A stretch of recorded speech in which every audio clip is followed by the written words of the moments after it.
कहानी का पूरा आनंद लेने के लिए इसके पिछले भाग को सुनना बिल्कुल भी मत भूलिएगा। उसका प्लेलिस्ट का लिंक मैं आपको डिस्क्रिप्शन बॉक्स पर दे दूंगी और साथ में कमेंट बॉक्स में पिन भी कर दूंगी, तो आप वहां से भी जाकर सुन सकते हैं। जानवी हैरानी से सामने देख रही थी, जहां सागर उसे अपने बाहों में लिए उसके मुंह को अपने एक हाथ से बंद कर उसे दरवाजे से लगाए खड़ा था। जानवी को आज उसकी आंखों में कुछ अलग सा दिख रहा था, जो उसे अंदर तक सिहरन दे गया।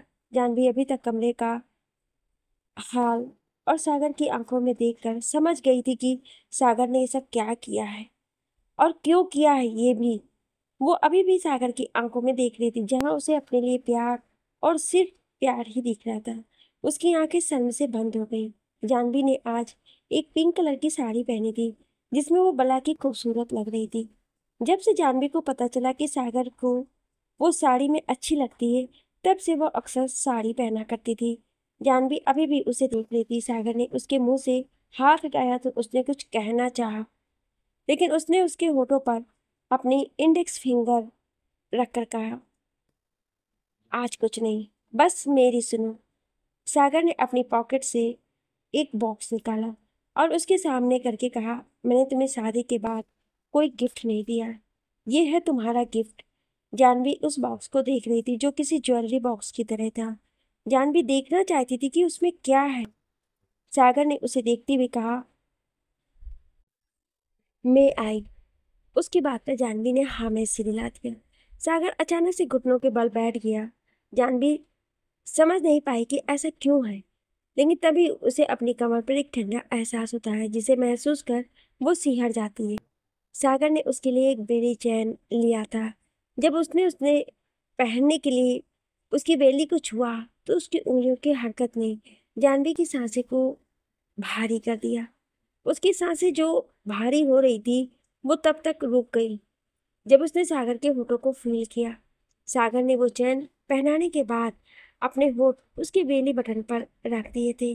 जानवी शर्मा कर तुरंत उससे दूर जाने लगी, लेकिन सागर ने उसकी साड़ी का पल्लू खींच लिया, जिससे वो रुक गई। सागर धीरे धीरे उसके पल्लू को अपने हाथ में लपेटते हुए उसके करीब आ गया। उसने अपने एक हाथ से जानवी की कमर को पकड़ा और उसे खुद से लगा लिया। सागर ने अपने हाथों से उसके बाल उसकी पीठ से हटाया और उसके पीठ पर अपने होठों को रखकर किस करने लगा। जानवी अपनी सांसें रोके खड़ी थी। उसका हाथ सागर के हाथ जो उसकी कमर पर थे वो कस गए। सागर ने अपने दांतों से ही उसके ब्लाउज की डोरी को खींचकर खोल दिया। जानवी पलटकर उसके सीने से लग गई। सागर ने उसे अपनी बाहों में समेट लिया और उसे अपनी बाहों में उठाकर बेड पर ले आया। सागर ने जानवी को बहुत ही प्यार से बेड पर लिटाया और उसके ऊपर झुक गया। जानवी उसकी आंखों में देख रही थी, जहां कुछ था तो सिर्फ प्यार, लेकिन वो आगे बढ़ने के लिए उसकी मंजूरी चाह रहा था, जिसे समझकर जानवी ने मुस्कुराकर अपनी बाहें उसके गले में डाल दी और अपने चेहरे को उठाकर उसके होठों से अपने होठ लगा दिया। सागर ने उसे किस को इंटेंस और पैशनेट में बदल दिया। काफी देर तक किस करने के बाद सागर जानवी के होठों से दूर हुआ। दोनों की ही सांसें बढ़ी हुई थी। सागर ने अपने होठ उसकी गर्दन पर रखे और वो किस करने लगा। धीरे धीरे वो दोनों अपने प्यार भरे दुनिया में खो गए, जहां आज उनके बीच सारी दूरियां मिट गई थी। जो पहले ही मुलाकात से दुश्मनों की तरह लड़ते थे, वो आज प्यार के पंछी बने एक दूसरे के आगोश में खो चुके थे। जहां जानवी उसे देखना पसंद नहीं करती थी, आज वहीं वो बिना देखे नहीं रह सकती थी। ना जाने रात के किस पहर में वो दोनों एक दूसरे के आगोश में नींद भरी दुनिया में खो गए। वहीं दूसरी ओर व्योम के कमरे में चारू को आज नींद नहीं आ रही थी। व्योम अपने स्टडी रूम में था। चारू को अजीब सा लग रहा था। वो अचानक से बाथरूम में गई। उसे आज बहुत उल्टी आ रही थी। डॉक्टर ने कहा था कि प्रेगनेंसी के शुरुआती दिनों में होती है, लेकिन आज उसे ज़्यादा हो रही थी। कुछ देर बाद जब वो फ्रेश होकर आती है, तो उसे कुछ ठीक नहीं लग रहा था। अचानक से उसकी आंखों के आगे अंधेरा छा जाता है। वो गिरते उसके पहले ही दो मजबूत हाथों ने उसे संभाल लिया। वो कोई और नहीं, व्योम था। व्योम उसे अपनी बाहों में उठाकर बेड पर लिटाता है और उसके चेहरे पर पानी की छींटे मारता है। कुछ ही देर में चारू होश में आ जाती है। व्योम उसे देखकर पूछता है कि क्या हुआ। चारू उसे बताती है कि उसे आज बहुत उल्टियां हो रही हैं। व्योम तुरंत डॉक्टर को कॉल करता है। डॉक्टर को जब बताता है तो वो कहती है, ऐसा होता है, फिर वो एक दवा बताती हैं, जिसके बाद व्योम ऐसा ही करता है। कुछ देर बाद वो एक टॉवल से चारों के चेहरों को पोंछकर उसे पानी पिलाता है और दवा देता है। व्योम बालकनी में जाकर वहाँ पर एक सॉफ्ट सा मैट्रेस लगाता है, चारों को लेकर वहाँ चला जाता है। वहाँ ताज़ी हवा में चारों को कुछ राहत मिलती है, जिससे वो कुछ ही देर में नींद की आगोश में चली जाती है। व्योम उसके सोने के बाद खुद से कहता है, मुझे जल्दी ही सानवी का पता लगाना होगा, नहीं तो अपनी अगली चाल चलना दे। फिर वो कहता है, लेकिन वो इतनी शांत है, कहीं कुछ बड़ा तो प्लान नहीं कर रही है। अगली सुबह सागर की नींद एक ठंडे एहसास के साथ खुलती है। जब वो अपनी आंखें खोलता है तो सामने जानवी खड़ी थी, जो अपने गीले बालों को पोंछ रही थी, जिससे कुछ बूंदें सागर के ऊपर भी चली गईं। वो जानवी को ऐसे देखकर मुस्कुरा उठता है। तभी उसे उसके गले पर कुछ निशान दिखते हैं, जिन्हें देखकर उसे रात की हंसी के पल याद आ जाते हैं, जो उसके चेहरे की मुस्कान बढ़ा देते हैं। जानवी की नज़र जब उस पर पड़ती है तो वो उसे कहती है, उठ गए तुम? मैं कॉफ़ी या चाय, जो लेना हो बता दो, मैं ले आती हूँ। जानवी ये सब सागर से नजरें चुराते हुए कह रही थी, जिसे समझकर सागर के चेहरे पर एक डेविल स्माइल आ जाती है। वो उठकर उसके पास आकर कहता है, बताओ मुझे क्या चाहिए? जानवी उसके पास आने से पीछे जा रही थी। उसके चेहरे पर शर्म भरी मुस्कान थी। जानवी दीवार से लगकर खड़ी थी और सागर उसे देख रहा था। नेवी ब्लू साड़ी में वो बहुत खूबसूरत लग रही थी। उस पर उसकी शर्म हाय। सागर ने कहा, जानना चाहती हो क्या चाहिए? जानवी हाँ कहती है तो सागर उसके कानों के पास छुपकर कहता है, तुम। ये सुनकर जानवी उसकी ओर देखती है, लेकिन सागर उसे तुरंत अपनी गोद में उठाकर बाथरूम में चला जाता है। लगभग 1 घंटे बाद सभी डाइनिंग टेबल पर थे कि कोई घर में आता है, जिसे देखकर सभी गुस्सा हो जाते हैं, लेकिन उसकी बात सुनकर सभी शॉक्ड हो जाते हैं। सभी सामने खड़े इंसान को देखकर हैरान और गुस्से में थे, क्योंकि वहां पर कियारा खड़ी थी, साथ में ही एक लॉयर भी था। जानवी गुस्से में सामने आकर कहती, तुम्हारी हिम्मत कैसी हुई यहाँ आने की? अभी के अभी निकल जाओ, नहीं तो अच्छा नहीं होगा। उसकी बात पर कियारा एक जहरीली मुस्कान के साथ कहती, मुझे यहाँ आने का शौक भी नहीं है, और मैं यहाँ किसी जरूरी काम से आई हूँ। फिर वो लायर की ओर देखती है तो वो आगे आकर एक एनवेलॉप उसे देती हूँ। जानवी उस एनवेलॉप को देखकर 2 कदम पीछे हट जाती है। उसकी आंखों से आंसू बहने लगते हैं। सागर तुरंत आकर उसे संभालता है। सागर उसके हाथ से वो एनवेलॉप लेकर पढ़ता है और गुस्से से कहता है, क्या बकवास है? कियारा के साथ आया लायर कहता है, बकवास नहीं है मिस्टर सागर, यही सच है। आप पर और आपकी मिसेस पर, मिस कियारा की बच्ची को उनसे छीनने और उनकी जानकारी के बिना अपने पास रखने, उनके साथ इतना बड़ा धोखा करने का एलिगेशन लगा है। अब आप लोगों को कोर्ट में मुलाकात होगी, लेकिन अगर आप इन सब से बचना चाहते हैं तो इन्हें इनकी बेटी को वापस कर दीजिए, क्योंकि कानूनन यही उस बच्चे की माँ है। लायर की बात सुनकर जानवी गुस्से से कहती, शट अप, ये औरत मेरी बच्ची की माँ नहीं है, मेरी बच्ची की माँ मैं हूँ। ये औरत तो इंसान कहलाने के लायक भी नहीं है। मैं इसे अपनी बच्ची को नहीं दूंगी, कभी भी नहीं। उसकी बात पर वो लायर कहता है, आप ये दलीलें कोर्ट में दीजिएगा। ये बोलकर वो दोनों चले जाते हैं। जाने से पहले एक नज़र सागर को देखकर अपनी आई विंक करती है, फिर मुस्कुराते हुए चली जाती है। सभी लोग परेशान बैठे थे। जानवी के मन में एंजल को खोने का डर बैठ गया था। वो उसे अपनी गोद में लिए हुए बैठी थी। उसकी आंखें अभी भी नम थी। उसने सागर को देखकर कहा, सागर, मैं एंजल को लेकर ऑस्ट्रेलिया जाना चाहती हूँ। यहाँ अगर मैं रही तो वो मुझसे एंजल को छीन लेगी। उसकी बात सुनकर सागर के साथ साथ सभी हैरान हो गए। सागर उसके पास आया और बैठकर उसके एक हाथ को पकड़कर बोला, जानवी, मैं जानता हूँ कि तुम ये सब सिर्फ और सिर्फ एंजल के लिए कर रही हो।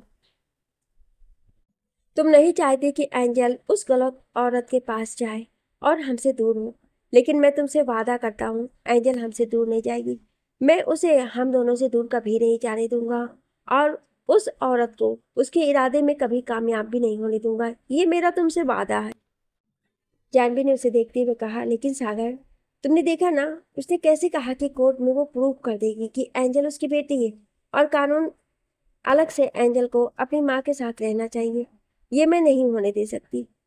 मैं अपनी एंजल को उस डैन के हाथ में नहीं दे सकती, इसलिए मैं उसे लेकर जाऊंगी। मैं यहाँ नहीं रहूंगी। व्योम, जो अभी अभी घर में एंटर करता है, उसे जानवी की बात सुनाई देती है। वो उसके पास आता है और उसे देखकर कहता है, जानवी, तू इस तरह से हार सकती है? तो कब से इस तरह से डर कर भागने लगी?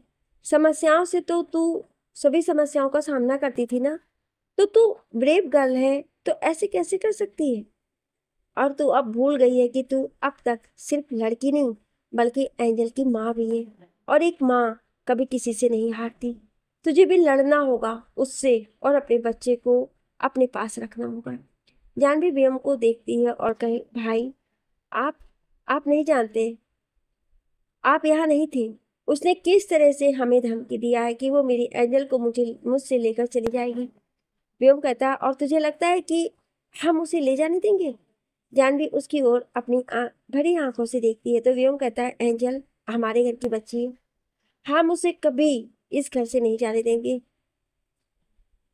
उस पर सिर्फ और सिर्फ तेरा हक है, समझी? उसकी बात पर जानवी ने हाँ में से हिला दिया। कियारा की वजह से घर में सभी लोग अपसेट थे, लेकिन व्योम और सागर ने सभी को यकीन दिलाया था कि वो सब कुछ ठीक कर देंगे और उनकी बातों से सबका मूड शांत हुआ। थोड़ी देर बाद सभी पूजा की तैयारी में लग गए। आज पूजा में व्योम और चारू बैठने वाले थे और वहीं अखंड और गौरी की सगाई भी थी। लोग इस सगाई को बहुत ही ज्यादा ग्रैंड करना चाहते थे, लेकिन हालातों को देखते हुए उन लोगों ने इसे सिंपल ढंग से ही करना सही समझा। शाम के समय पंडित जी पूजा कर रहे थे, वहीं व्योम और चारू पूजा में बैठे हुए थे। पूजा जैसे ही खत्म हुई, पंडित जी ने एक सिंदूर का थाल व्योम की ओर किया।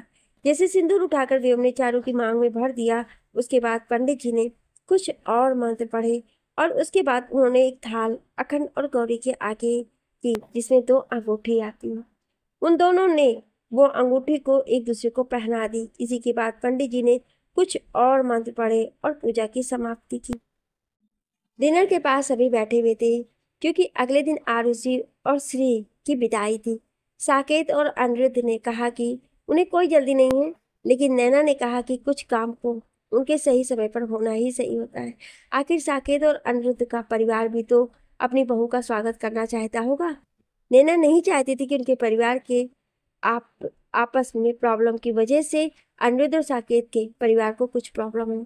सभी उसकी बात से सहमत थे, लेकिन सागर ने विदाई से मना कर दिया। उसने कहा कि वो जब तक ये कोर्ट केस नहीं सॉल्व हो जाता तब तक वो यहीं रहेगा, क्योंकि जानवी अगर अकेली रहेगी तो स्ट्रेस लेने की, और वो नहीं चाहता कि जानवी किसी तरह का स्ट्रेस ले, और यहाँ एंजल ज़्यादा सेफ रहेगी। रात भर सागर ने जानवी को बहुत समझाया और जानवी को देखकर लग रहा था कि उसे सागर की बातें समझ में आ गया। अंत में जानवी ने कहा कि वो औरत से लड़ेगी और अपने बच्चे को हमेशा के लिए कानूनी रूप से अपना बनाएगी। अब उसने कियारा से बदला लेने का सोच लिया था। उसने ये ठान लिया था कि वो ना तो अपनी बच्ची को देगी और ना ही उससे जीतने देगी। उसने आज तक उसे जितना भी हर्ट करने की कोशिश की, उन सब का बदला वो उसे लेकर रहेगी। और जानवी के चेहरे पर ये कॉन्फिडेंस देखकर सागर को भी राहत महसूस हुई, क्योंकि अभी तक उसने उसके चेहरे पर सिर्फ और सिर्फ के खोने का डर देखा था। लेकिन अब ये कॉन्फिडेंस उसे देखकर अंदर अंदर बहुत ज़्यादा खुशी महसूस हुई। फिर वो दोनों सो गए। अगली सुबह तैयारी शुरू हो गई थी, क्योंकि आश्री और आरुषि दोनों की विदाई थी। आरुषि और श्री दोनों ही बहुत ज़्यादा रो रही थी, क्योंकि उन्हें अपने इस परिवार से अब दूर जाना था। हालांकि वो जब चाहे तब अपने परिवार से मिलने आ सकती थी, लेकिन उनके मन में कहीं ना कहीं ये बात थी कि जैसे वो पहले यहाँ रहती थी अब वहाँ नहीं रह पाएंगी। एक लड़की जब शादी के बाद अपने ससुराल चली जाती है तो उसके कंधे पर उसके ससुराल और मायके दोनों की इज्जत की जिम्मेदारी आ जाती है। वो एक जगह रह करके दूसरी की जिम्मेदारी से मुंह नहीं मोड़ सकती। इसलिए जिस तरह से अब तक वो यहाँ निसंकोच रह सकती थी, अब नहीं रह पाएगी। यही उन दोनों के दिल में सबसे बड़ी टीस की वजह थी। खैर, अपने दिल पर पत्थर रखकर क्षितिज, नैना, जय और चित्रा ने अपने दोनों बेटियों की विदाई की। उन सभी की आंखें इस समय नम थीं। गाड़ी में बैठकर वो सब अपने नए सफर के लिए अपने जीवन साथी के साथ अपने घर को विदा करके जा चुकी थी। घर का माहौल इसमें बहुत ही भारी महसूस हो रहा था, क्योंकि घर की 2 बेटियां उस घर को छोड़कर जा चुकी थी। उनकी विदाई हो चुकी थी। अब वो एक नई जिंदगी की शुरुआत में एक नए सफर पर निकल चुकी थी। जितना अपने बच्चियों की नई खुशी के लिए उनके दिल में खुशी थी, उतना ही उनके दूर जाने का गम भी था। एंजल अपनी टिमटिमाती आंखों से सभी को देख रही थी। फिर वो जानवी की ओर देखकर कहती, मम्मा सब रो क्यों रहे हैं? आलू मासी, चिली मासी कहाँ चली गई? उसकी बात सुनकर सभी उसे देखने लगते हैं। जानवी उसे देखकर कहती है, बेटा वो अपने घर चली गई हैं, उनकी शादी हो गई है ना। शादी के बाद तो उन्हें अपने घर जाना ही था। फिर वो सभी को एक नज़र देखकर जानवी के गले लग जाती है। अब प्यार से कहती, मम्मा आप मुझे मत भेजना, मैं आप ही के पास रहूँगी। मैं ना कभी शादी नहीं करूँगी, और शादी करने के बाद आप मुझे भी दूर भेज दोगे, इसलिए मैं हमेशा आपके पास ही रहूँगी और मैं किसी से भी शादी नहीं करूँगी। उसकी ये प्यारी बातें सभी के चेहरे पर मुस्कान ला देती है, लेकिन जानवी के दुख को फिर से हरा कर देती है। उसके मन में फिर से ये बात आ जाती है कि क्या होगा अगर वो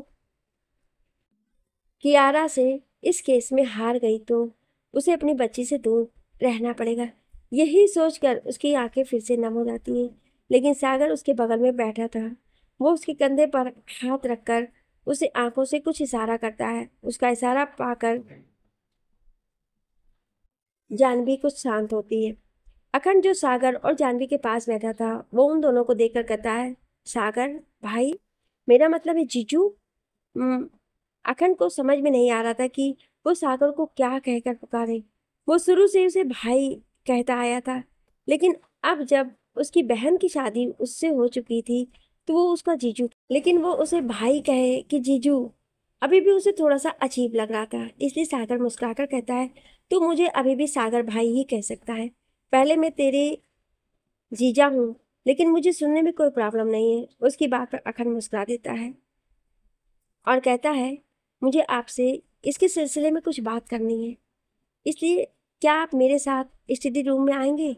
फिर वो जानवी की तरफ भी देखकर कहता है, जानवी तुम्हें मेरे साथ आ रही हो? दोनों हाँ में सिर मिलाते हैं। फिर जानवी एंजल को सना की गोद में देकर अखंड और सागर के साथ चली जाती है। वहां पर अखंड के साथ गौरी भी थी। अखंड ने यह केस दिया था और गौरी उसे असिस्ट कर रही थी। दोनों वहां पर जाकर बैठ जाते हैं। इस समय एसटीडी रूम में उन चारों के सिवा कोई भी नहीं था। सागर ने अखंड को देखकर कहा, अखंड तुम क्या जानना चाहते हो, पूछो। उसकी बात पर अखंड उसे सारी बात पूछता है कि आखिर उसने कियारा के बीच में क्या रिलेशन था और वो दोनों कब मिले, कैसे मिले। उसके बाद उसे कैसे पता चला कि कियारा प्रेग्नेंट है, और प्रेगनेंसी में उसने उसका साथ कब दिया, कैसे दिया, उसने कहाँ हॉस्पिटल में उस बच्ची को जन्म दिया, उसके बाद कैसे कैसे क्या क्या हुआ। ये सब कुछ अखंड ने सागर से पूछा। सागर ने भी शांति से एक एक बात को पूरी तरह से जवाब दिया। उसकी बात सुनकर अखंड और गौरी दोनों ही कुछ सोच रहे थे और अपने एक फाइल में नोट कर रहे थे। सागर अखंड को देखकर कहता, अखंड क्या ये कैसे हमारे फेवर में है? उसके बाद पर अखंड एक गहरी सांस लेकर उन दोनों को देखकर कहता, देखिए भाई, मैं आप दोनों को कोई झूठा दिलासा नहीं दूंगा, लेकिन हमारा केस बहुत ज़्यादा वीक है, क्योंकि कियारा एंजल की बायोलॉजिकल मदर है और उसने ये बात अपने केस में ऐड की है कि उसे उसकी जानकारी के बिना उसकी बच्ची को अलग किया गया था। उसे पता ही नहीं था कि उसकी बच्ची जिंदा है, और यही सब एलिगेशन की वजह से हमारा केस काफ़ी ज़्यादा कमज़ोर है। लेकिन मैं अपनी तरफ से पूरी कोशिश करूंगा कि आपको भी पूरी कोशिश करनी होगी कि कियारा की सच्चाई आपकी पूरी तरह से कोर्ट में साबित कर सके। और भी किसी से रिलेटेड उसने बहुत सी बातें उन दोनों से पूछे और उन दोनों को समझाए भी। उसने जानवी को समझाया कि उसे किसी भी तरह से खुद को मजबूत बनाए रखना है, क्योंकि अगर वो दोनों कमज़ोर पड़ गए तो ये केस कमज़ोर पड़ जाएगा और वो एंजल को हो सकते हैं और कियारा अपने चाल में कामयाब हो जाएगी। वहीं दूसरी ओर क्षितिज नैना दोनों कमरे में बैठी हुई थी। नैना की तबीयत अभी भी ठीक नहीं थी। क्षितिज उसे खाने के लिए कह रहा था, लेकिन नैना खा नहीं रही थी। उसका मन नहीं कर रहा था। क्षितिज उसे बार बार जिद करने की खिलाने की कोशिश कर रहा था। अचानक से नैना उठकर बाथरूम में जाती है। नैना के इस तरह से भागने से क्षितिज भी उसके पीछे पीछे जाता है और देखता है कि नैना सिंह के पास सर झुकाए खड़ी है। वो तुरंत उसके पास जाता है और जब उसकी नज़र नैना के चेहरे पर पड़ती है तो उसकी आंखें शौक की वजह से बड़ी हो जाती हैं। क्षितिज नैना को देखकर शौक हो जाता है, क्योंकि नैना इस समय खून की उल्टी कर रही थी। क्षितिज कुछ कहता है उसके पहले ही नैना बेहोश होकर गिरने लगती है। क्षितिज तुरंत जाकर उसे पकड़ता है, उसके चेहरे को साफ करके तुरंत उसे गोद में उठाकर कमरे से बाहर निकल जाता है। उसे इस तरह से बाहर आते देखकर सागर, जानवी और अखंड, जो अभी स्टडी रूम से बाहर आए थे, वो देख लेते हैं। वो सब उनके पास आते हैं तो उनकी भी नजर नैना के चेहरे पर पड़ती है, जहाँ पर खून लगा हुआ था। वो सभी घबरा जाते हैं। व्योम भी अब तक वहां पहुंच चुका था। व्योम बात को संभालते हुए कहता, पापा आप जल्दी चलो। व्योम जाकर गाड़ी की ड्राइविंग सीट संभालता है और क्षितिज नैना को लेकर बैक सीट पर बैठ जाता है। दूसरी कार से जानवी, अखंड और सागर भी चले जाते हैं। वो बहुत ही फास्ट ड्राइविंग कर रहा था। आधे घंटे के रास्ते को उसने 15 मिनट में तय कर दिया था। वो सब तुरंत अस्पताल पहुंचते हैं। क्षितिज नैना को स्ट्रेचर पर लिटाता है और डॉक्टर उसका ट्रीटमेंट करने लगते हैं। क्षितिज, व्योम, सागर, जानवी और अखंड सभी बाहर खड़े डॉक्टर का इंतजार कर रहे थे, जो अंदर नैना को चेक कर रहे थे। लगभग 1 घंटे बाद डॉक्टर बाहर आते हैं और क्षितिज को देखकर कहते हैं, देखिए मिस्टर राठौर, हमने उनका चेकअप किया है, हमें ऐसा कुछ नजर नहीं आया, लेकिन उन्हें ऐसा क्यों हो रहा है ये तो रिपोर्ट आने के बाद ही पता चलेगी। ये कहकर वो वहां से चले जाते हैं। घर में अभी भी किसी को इस बारे में नहीं बताया गया था। सब नहीं चाहते थे कि नैना को लेकर सभी परेशान हो, इसलिए उन्होंने किसी को नहीं बताया था। जानवी एक तरफ बैठी थी, उसकी आंखों में आंसू बह रहे थे। जानवी को नैना ने ही पाला था, बल्कि घर के सारे बच्चे अपने माँ बाप से ज्यादा नैना से अटैच थे, क्योंकि नैना उन सबको बहुत ज्यादा प्यार करती थी। जानवी के लिए भी वो उसकी माँ सना जैसी ही प्यारी थी। उसकी आंखों से आंसू बह रहे थे। वो बार बार भगवान से दुआ कर रही थी कि नैना को कुछ ना हो। लगभग 2 घंटे बाद क्षितिज को डॉक्टर अपने केबिन में बुलाते हैं। उनके साथ व्योम भी जाता है। क्षितिज को देखकर डॉक्टर कहते हैं, देखिए मिस्टर राठौर, हमारे पास उनकी ब्लड रिपोर्ट आ गई है। हालांकि हमने 1 हफ्ते पहले भी उनका ब्लड टेस्ट किया था, तो उस समय ऐसा कुछ तो नहीं सामने आया, लेकिन इस रिपोर्ट में सब कुछ क्लियर हो गया है। आपके वाइफ को पॉइजन दिया गया है, और ये पॉइजन आज से नहीं बल्कि काफी दिनों से दिया जा रहा है। कुछ दिनों पहले जो उनकी तबीयत खराब हुई थी, वो भी इसी पॉइजन की वजह से खराब हुई थी। व्योम कहता है, सर अगर ऐसा था तो पिछली रिपोर्ट में आप लोगों ने क्यों नहीं बताया? उसकी बात पर डॉक्टर कहते, देखिए मिस्टर, उनकी बॉडी में जो पॉइजन है, वो पॉइजन एक साथ नहीं दिया गया है, बल्कि थोड़ी थोड़ी मात्रा में करके रोज रोज दिया जा रहा है। ये ऐसा पॉइजन है जो इंसान को धीरे धीरे मारता है। पहले उनकी बॉडी के सारे ऑर्गन्स को खराब कर देता है, उसके बाद उनकी जान ले लेता है। इस पॉइजन को जल्दी इंडिकेट कर पाना मुश्किल है, इसलिए पहले की रिपोर्ट्स में ये नहीं आया था, लेकिन इस बार की रिपोर्ट में ये आ गया है। हमारे लिए खुशी की बात है कि अभी उनकी बॉडी पर इसका बहुत ज़्यादा इफेक्ट नहीं पड़ा है, लेकिन फिर भी उनकी हालत बहुत ज़्यादा नाजुक हो गई है। हमें जल्द से जल्द इसका एंटीडोट उन्हें देना होगा। व्योम कहता है, डॉक्टर अगर ऐसा है तो आप हमसे बात करने में टाइम क्यों वेस्ट करें? जल्द से जल्द मेरी मॉम को वो एंटीडोट दीजिए। व्योम की बात पर डॉक्टर कहते हैं, हम ऐसा कर सकती थी, लेकिन अगर हमारे पास वो एंटीडोट होता, सही बताएं तो वो एंटीडोट हमारे पास नहीं है। क्षितिज कहता है, एंटीडोट नहीं है, कहाँ मिलेगा बताइए, हम अभी लेकर के आएंगे।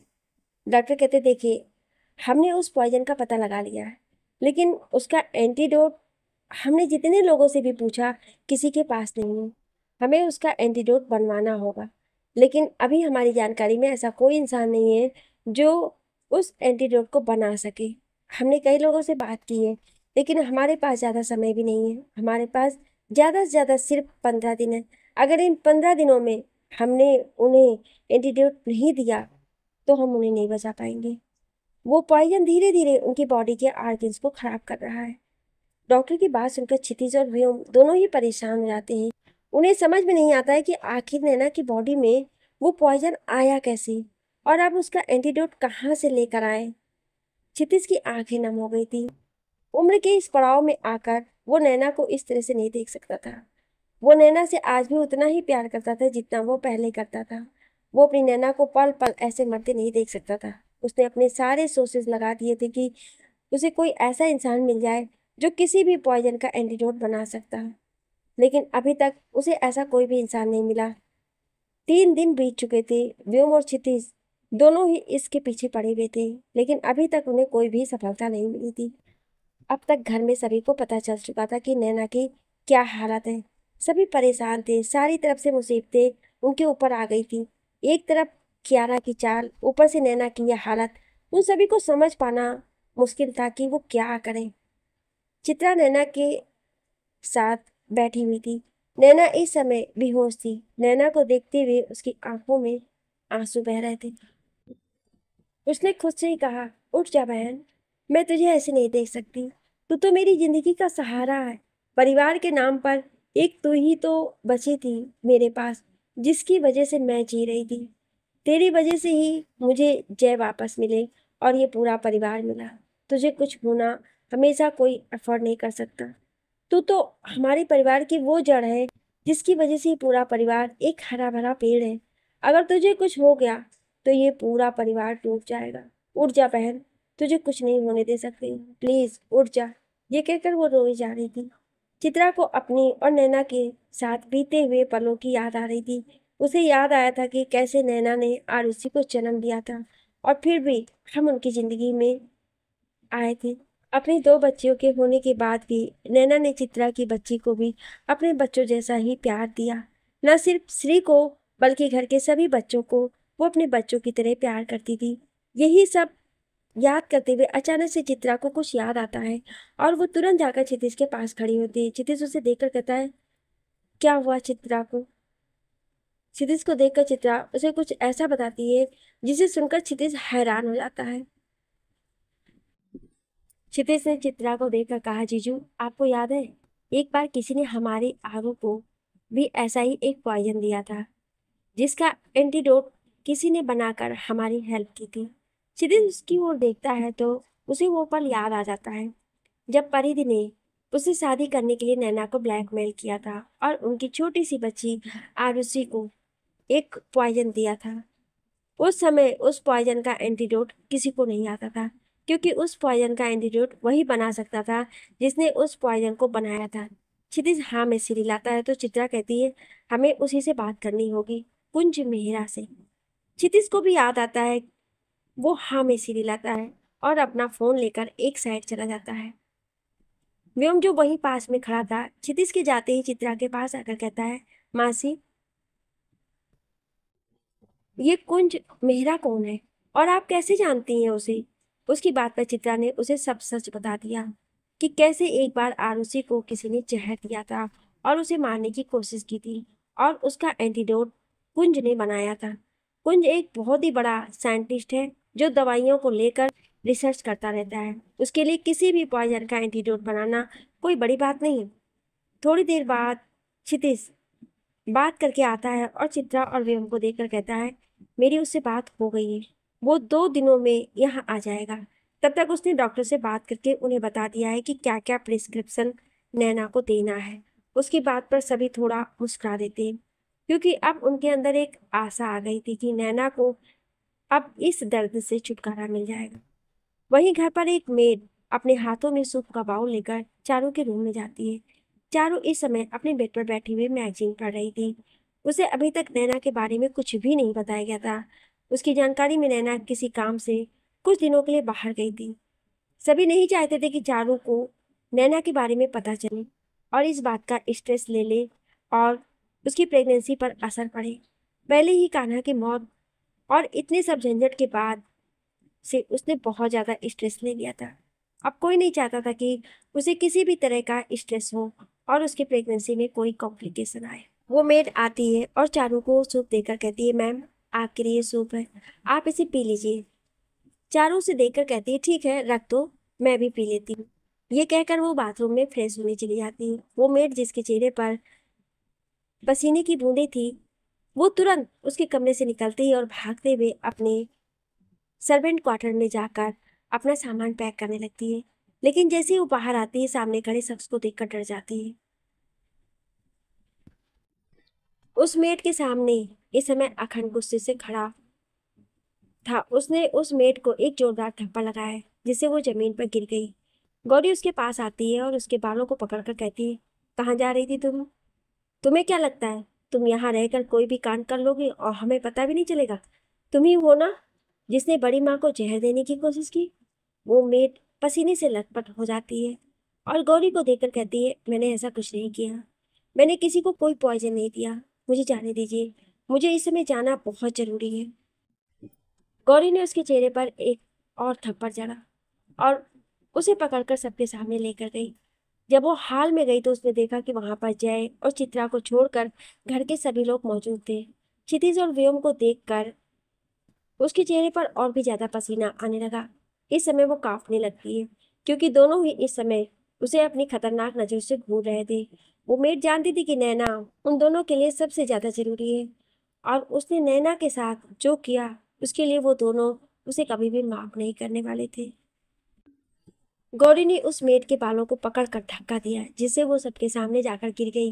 व्योम गुस्से से उसके सामने आकर अपने एक घुटने के बल बैठकर कहता है, किसके कहने पर तुमने ये सब किया? क्यों दिया मेरी मॉम को जहर? आखिर क्यों किया तुमने ये सब? क्या दुश्मनी थी तुम्हारी उनसे? मैं हाथ जोड़कर सबसे माफी मांगते हुए कहती है, मैंने कुछ नहीं किया है, मुझे जाने दीजिए, मुझे छोड़ दीजिए, मैं किसी को कोई जहर नहीं दिया है। उस मेड के इतना कहते ही अखंड अपने मोबाइल को उसके सामने करता है और उस मोबाइल में चल रही वीडियो को देखकर वो मेड के चेहरे का रंग उड़ जाता है क्योंकि उसमें उस मेड का एक वीडियो था जहां वो गार्डन में छुपकर किसी से फोन पर बात कर रही थी। ये उसी दिन की बात थी जब वो मेड फोन पर बता रही थी कि आपका आपके कहे अनुसार मैंने उसके खाने में धीरे धीरे पॉइजन मिला दिया है। वो वीडियो देखकर वो मेड और भी ज्यादा कटने लगी और सभी से हाथ जोड़कर माफी मांगने लगी। उसने कहा कि वो ये सब जानबूझकर नहीं कर रही थी, उसे इन सब के लिए मजबूर किया गया था। उसके इतना कहते ही क्षितिज कहता है, किसने कहा था तुम्हें ये सब करने के लिए? वो क्षितिज की बात का कोई जवाब नहीं देती है। तभी चारू उसके सामने एक बाउल लेकर आती है। वो बाउल जो उसने उसे थोड़ी देर पहले पीने को दिया था। चारू चारू ने उसे वो बाउल देते हुए कहा कि अभी के अभी ये सूप सारा पियो। मेड डर के कहती है, नहीं, मैं ये नहीं पी सकती। जानवी जाकर उसे एक और थप्पड़ लगाती है, कहती है, क्यों नहीं पी सकती? तुमने तो ये चारू को पीने के लिए दिया था ना, क्योंकि ये बहुत ही ज्यादा हेल्दी है, तो पियो ना, इतना हेल्दी सूप क्यों नहीं पीना चाहती हूँ? जानवी वो सूप लेकर उसकी तरफ बढ़ने लगती है तो वो मेड डर कर हाथ जोड़कर कहती है, मुझे माफ कर दीजिए, मैं ये सूप नहीं पी सकती क्योंकि इसमें जहर है, मुझे माफ कर दीजिए। मुझे कहा गया था कि वो जहर धीरे धीरे नैना मैडम को देना है जिससे वो धीरे धीरे मर जाए, किसी को पता भी न चले। और जब आज वो हॉस्पिटल चली गई और सबको पता चल गया कि उन्हें पॉइजन दिया गया है तो मुझसे कहा गया कि उस पॉइजन की जितनी भी डोज बची है वो सारी एक सूप में डालकर इन्हें पिला दी जाए ताकि उनके साथ साथ इनका बच्चा भी खत्म हो जाए। ये सुनते ही चारू की आंखें नम हो गईं। आखिर क्यों उसके बच्चे को अब मारने की कोशिश की जा रही? हमने उसे संभाला और क्षितिज ने अपने पॉकेट से बंदूक निकाली और उस मेड के सिर पर पॉइंट करके कहा, अभी के अभी अगर तुमने उसका नाम नहीं बताया जिसके कहने पर तुम ये सब कर रही थी तो मैं तुम्हें मारने में एक सेकंड भी नहीं लगाऊंगा। क्षितिज के चेहरे को देखकर मेड डरने लगी और डरते हुए उसने सबके सामने वो नाम ले लिया। उस नाम को सुनते ही सभी के चेहरे पर हैरानी के भाव आ गए, सिर्फ व्योम को छोड़कर। उस मेड के मुंह से वो नाम सुनकर सभी शॉक हो गए थे क्योंकि उस मेड ने सानवी का नाम लिया था। सभी की आंखों में गुस्सा आ गया कि सानवी इतनी गिर सकती है, नैना और चारू के साथ साथ उसके बच्चे को भी मारना चाहती है। सभी को अब सानवी पर बहुत गुस्सा आ रहा था। व्योम ने उस मेड से पूछा कि सानवी कहाँ है, तो उस मेड ने बताया कि उसे इससे ज्यादा कुछ भी नहीं पता है, उसे जितना पता था उसने बता दिया। सागर ने कहा कि उस मेड को पुलिस के हवाले कर दो। सागर की बात पर जानवी भी हाँ में सिर हिलाती है और बाकी सभी यही कहते हैं कि लेकिन क्षितिज मना कर देते हैं। सभी उनकी ओर देखकर कहते हैं कि आखिर वो मना क्यों कर रहे हैं। तभी वो कहते हैं, अगर उन लोगों को पता चल गया कि ये पुलिस के हवाले पहुंच चुकी है तो वो लोग नई चाल चलेंगे। उन लोगों के दिमाग में बस ये होना चाहिए कि ये पकड़ी नहीं गई है। व्योम उस मेड के सामने उसका फोन रखता है और कहता है, फोन लगाओ और जैसा हम कहते हैं वैसा कहो। मेड डरते हुए फोन लगाती है, जैसा वो लोग कहते हैं वैसा ही वो करती है। उनकी बातें इस समय किसी को भी समझ में नहीं आ रही थी, लेकिन वो ये सब जरूर जानते थे कि व्योम और क्षितिज कर रहे हैं, उसके पीछे जरूर कोई ना कोई कारण होगा। कुछ देर बाद व्योम चारू और क्षितिज के साथ हॉस्पिटल चला जाता है और अखंड, गौरी, सागर और जानवी साथ में कोर्ट के लिए निकल जाते हैं, क्योंकि आज केस की पहली हियरिंग थी।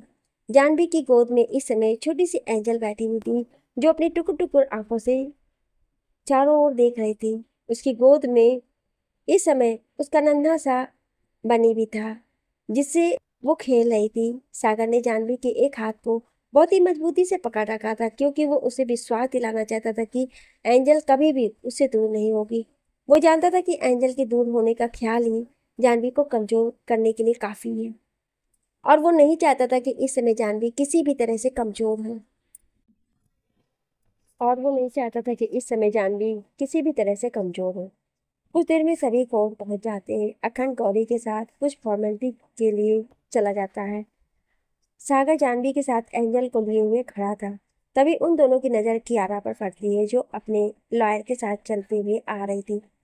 कियारा के साथ जो लॉयर आ रहा था, वो आज तक किसी भी केस को ना हारने के लिए फेमस था।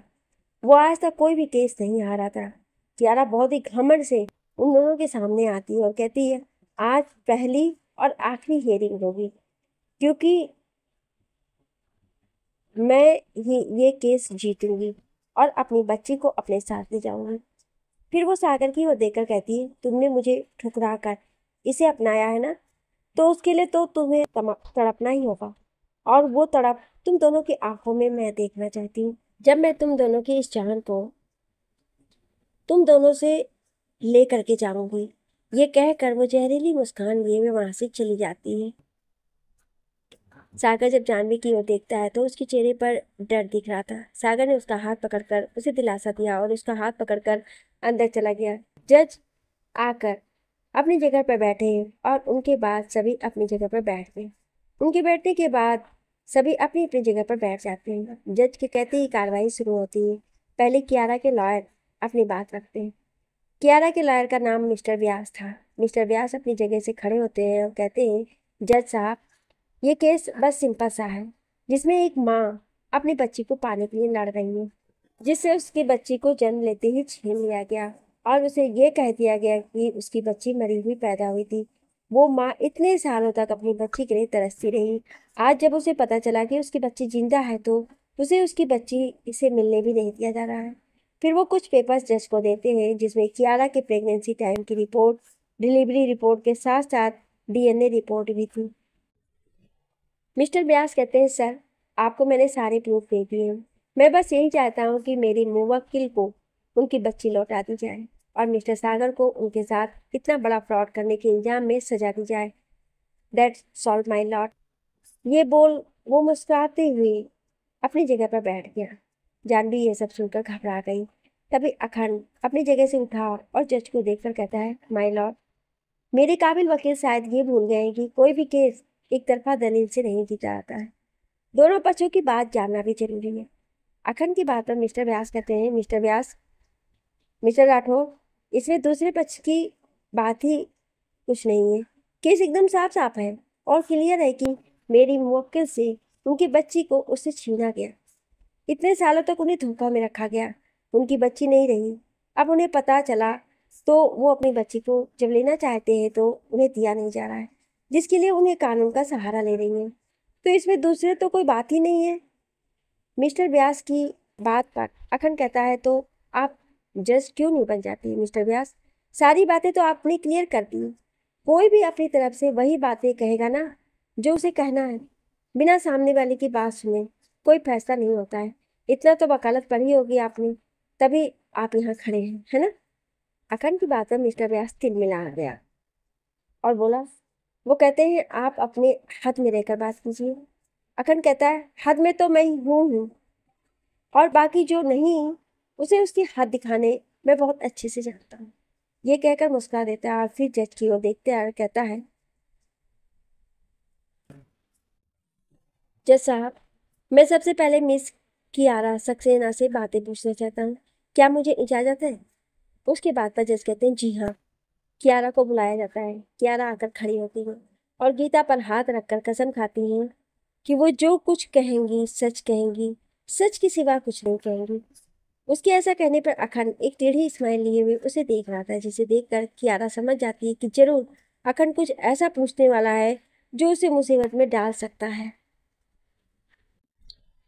कियारा के सामने जाकर अखंड ने उसे देखकर कहा, तो मिस कियारा, आप बताएंगी कि आपकी बेटी का जन्म कब हुआ, उसके पिता कौन है? उसके इतना कहते ही मिस्टर व्यास खड़े हुए और कहते हैं, माय लॉर्ड, कैसा सवाल है? जन्म कब हुआ था, कौन है? अखंड मिस्टर व्यास की ओर देखकर कहते हैं, ऐसे मिस्टर व्यास, अभी तो मैंने बात शुरू ही नहीं किया और आप ऑब्जेक्शन करने लगे। मुझे अपनी कार्रवाई तो शुरू करने दीजिए। जज के ओवर रूल कहने पर अखंड ने फिर से कियारा से पूछा कि एंजल के पिता कौन है। कियारा नफरत से अखंड को देख रही थी। उसने कहा, मेरा एक्स बॉयफ्रेंड निखिल। आपका एक्स बॉयफ्रेंड? वैसे कितने एक्स बॉयफ्रेंड हैं आपके? उसकी बात पर कियारा उसे गुस्से से देख रही थी। तभी अखंड ने आगे कहा, खैर इसे छोड़ते हैं, क्योंकि आप जैसे कि ना जाने कितने ही अफेयर होंगे। I object my Lord. Mister Rathore मेरी क्लाइंट के चरित्र पर ऐसे उंगली नहीं उठा सकती हूँ। उनकी बात पर अखंड कहता है, माय लॉर्ड, मैं कोई बेबुनियादी बात नहीं कर रहा हूँ, मेरे पास सबूत भी है। ये बोलकर वो कुछ फोटोज दिखाने लगता है, जिनमें कियारा के साथ निखिल और उसके साथ 3 और लड़कों की फोटो थी, जो दिखने में साफ पता चला था कि वो उसके कितने करीब है। कियारा ने इस बात पर कहा, सर ये झूठ है, मैं एक मॉडल हूँ। मैं अक्सर अपने प्रोजेक्ट के सिलसिले में काफ़ी सारे फोटोशूट करवाती हूँ। मेरे उन सबके साथ कोई भी संबंध नहीं है। अखंड कहता है, मैं उन्हें यहाँ बुला सकता हूँ गवाही देने के लिए। इस बात ने तो कियारा की बोलती ही बंद कर दी। मिस्टर व्यास खड़े होकर कहते हैं, माय लॉर्ड, यहाँ केस मिस कियारा के कैरेक्टर पर नहीं है। वो अपनी बच्ची को पाना चाहती है और कुछ नहीं। अखंड कहता है, माय लॉर्ड, यहाँ मैं बस ये कहना चाहता हूँ कि कोई भी कानून कभी भी किसी ऐसी लड़की को किसी बच्ची की रिस्पॉन्सिबिलिटी नहीं दे सकता है जिसका ऐसा कैरेक्टर हो। चलिए आगे बढ़ते हैं। फिर अखंड कियारा के सामने जाकर कहता है, तो मिस कियारा, आप मिस्टर सागर को कैसे जानती हैं?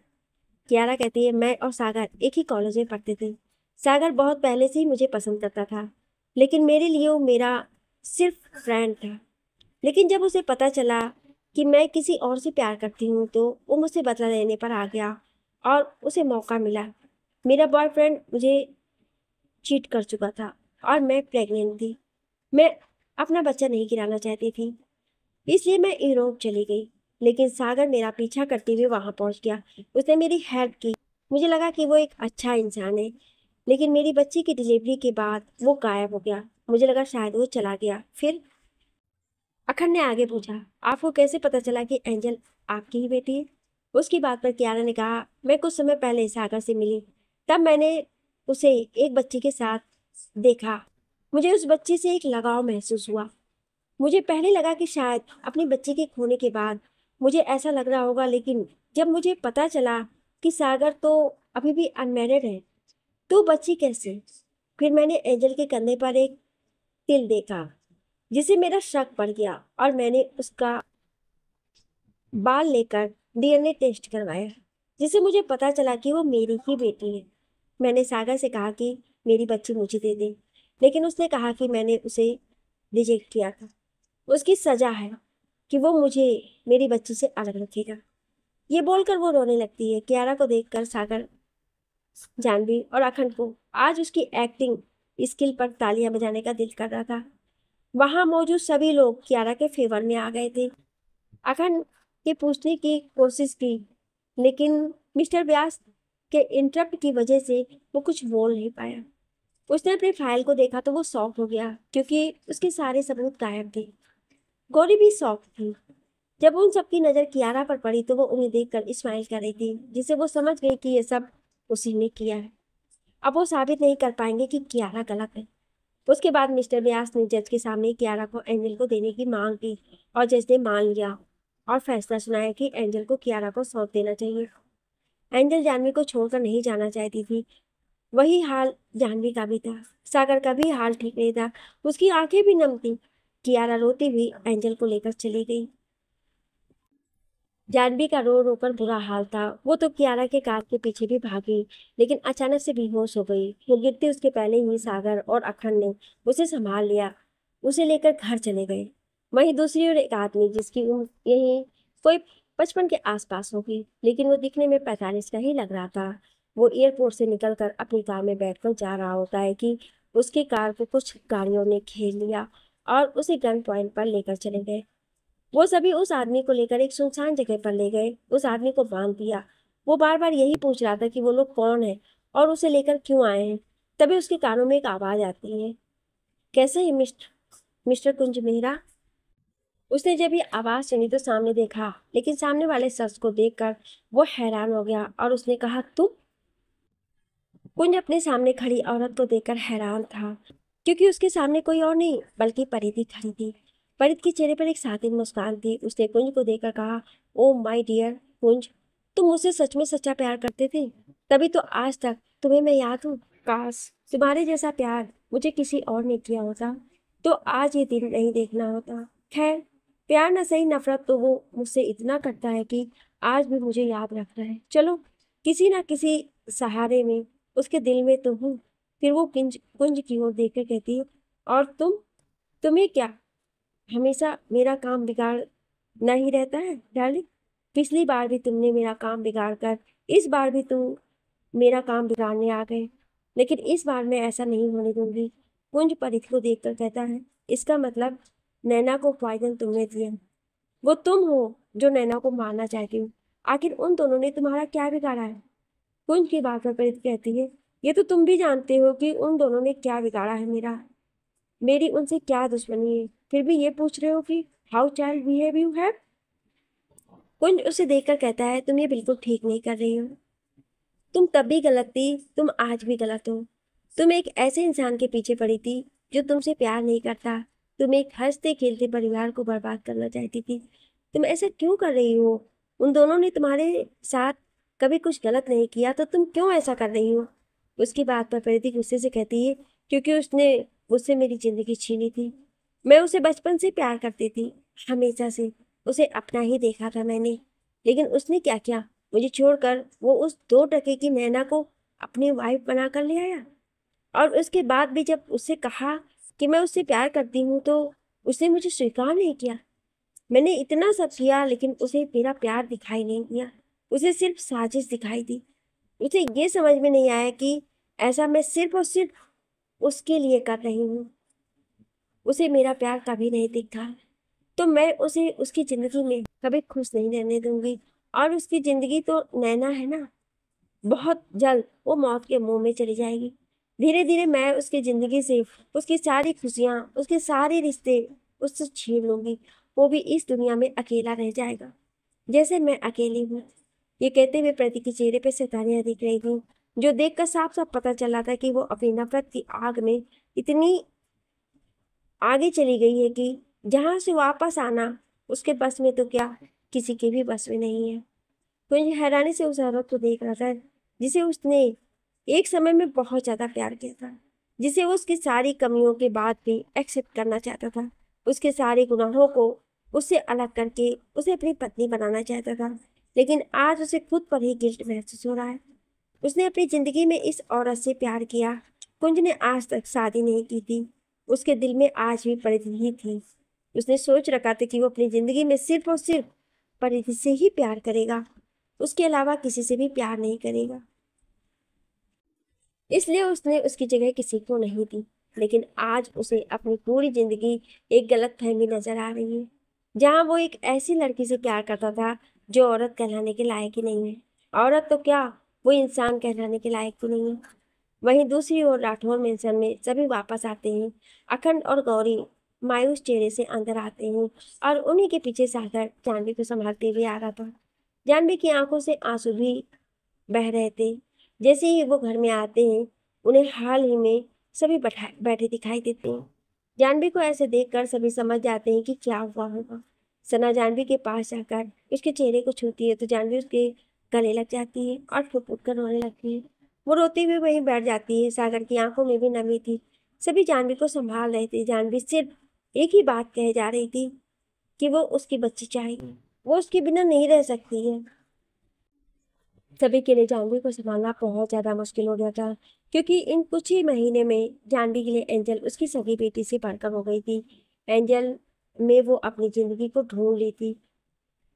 वो एंजल को अपना सब कुछ मानती थी, क्योंकि एंजल की वजह से ही सागर उसकी ज़िंदगी में आया था, जो उसे बेइंतहा प्यार करता था। और एंजल उसे तो उसने अपनी जान से ज़्यादा प्यार किया था। आज वो उससे दूर हो गई। आज वो उसकी माँ नहीं कह पाएगी। अब से उसकी माँ होने का हक उससे छीन लिया गया, जो जानवी से बर्दाश्त नहीं हो रहा था। जानवी बहुत ज्यादा रो रही थी, और रोते रोते वो बेहोश रहती। जानवी को बेहोश होते देखकर सागर तुरंत उसे अपनी गोद में उठाकर कमरे में ले जाता है, और वो तुरंत ही जाकर डॉक्टर को कॉल करता है। डॉक्टर आती है और जानवी को चेक कर रही थी। सागर वहीं जानवी का हाथ पकड़े वहीं बेड पर बैठा हुआ था। उसकी नजरें अभी भी जानवी के चेहरे पे थी, जो मायूस और पीला पड़ चुका था। आंखों में अभी भी आंसू की बूंदें चमक रही थी। डॉक्टर उसे चेक करती है, और उसके बाद वो सभी को देखकर कहती है, देखेंगे स्ट्रेस की वजह से बेहोश हो गई है। इनका बीपी भी बहुत ज्यादा लो हो गया है। इन्हें जितना हो सके शांत और खुश रखने की कोशिश कीजिए, नहीं तो उनके लिए प्रॉब्लम हो सकती है। वैसे भी ऐसी हालत में इनका खुश रहना ज्यादा जरूरी है। हर्ष ने आगे आकर पूछा, ऐसी हालत से क्या मतलब है आपका डॉक्टर? क्या हुआ मेरी बच्ची को? डॉक्टर की बात सुनकर सागर भी परेशान हो जाता है। वो भी डॉक्टर से पूछता है, तो आखिर क्या हो गया है उसकी जानवी को? किस कंडीशन की बात कर रही है? वो फिर आगे जो डॉक्टर कहती हैं उसे सुनकर सभी के चेहरे पर सॉफ्ट एक्सप्रेशन आ जाते हैं। वहीं कियारा के घर में कियारा एंजल का हाथ पकड़े हुए अपने घर में आती है। एंजल रो रही थी। वो बार बार यही कह रही थी कि उसे अपनी जानवी मम्मा के पास जाना है। कियारा का उसकी आवाज़ सुनकर दिमाग खराब हो गया। उसने उसे झटके से छोड़ दिया, जिससे एंजल जाकर जमीन पर गिर गई।